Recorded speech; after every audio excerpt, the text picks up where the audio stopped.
Hello everybody, welcome back to Initial Solution. In this video, I will show you how to change work location on Google Map. So let's get started the video.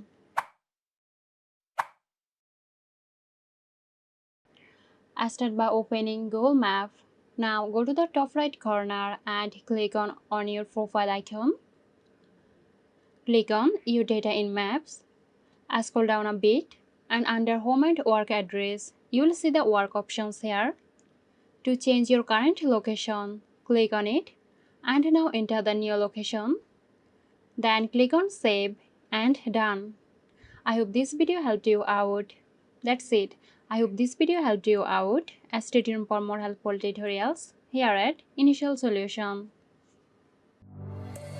This video is sponsored by Girosoft. Girosoft offers graphic design, UI UX design, digital marketing and web development. Elevate your brand with Girosoft today. For more details, check the description box.